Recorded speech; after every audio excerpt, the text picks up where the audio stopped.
State your name and where you're from for the camera. My name is Joe Campbell, and I'm from Macomb, Michigan. And you were very young when September 11th happened.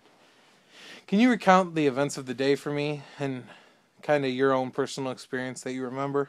Yep. I was in the fourth grade in elementary school in 2001, and at the time, when the plane struck, I wasn't aware, but I do recall seeing something on the TV in my classroom that there was breaking news.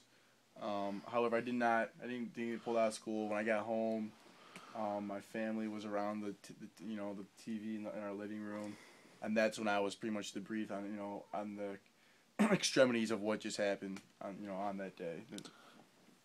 And after you got home and all that, I mean, you obviously felt a certain way.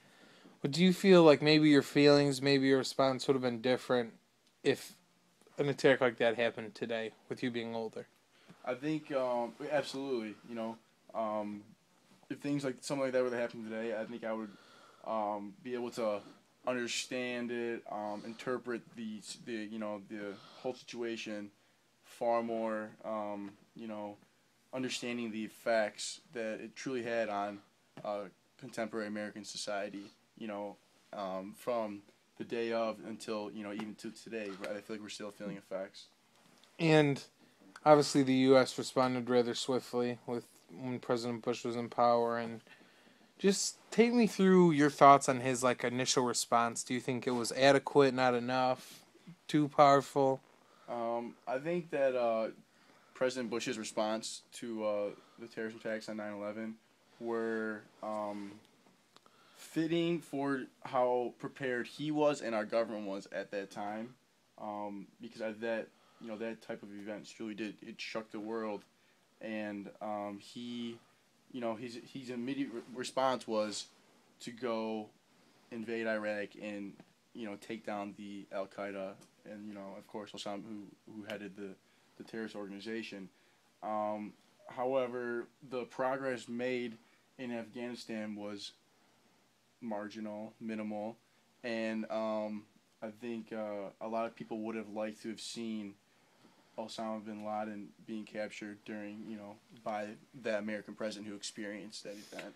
So, would you say overall you're pleased with the way the war on terror has gone? Or would you say you're not, you're totally against it? Or, where do you rate your satisfaction with the war on terror itself? In year 2012, looking back, because I believe it's coming to a slow but sure end right now with our current president. But looking back, I think that I was somewhat dissatisfied in our progress as a dominant military country. Across the globe, we're supposed to be, respected. However, I think that our advancements and our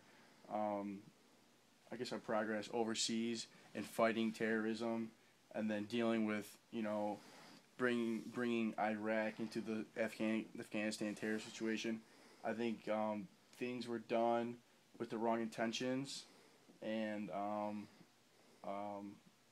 but like I said, I think for the current situation, I think that's the best. We did the best that we could as a country.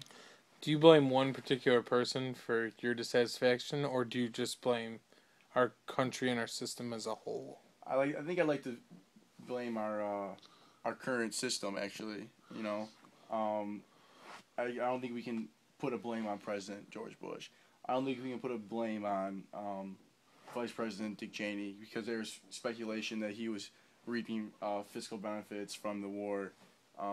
However, I think the administration as a whole, our government as a whole, and like I said, our current system, our society, what America represents, I like to blame that.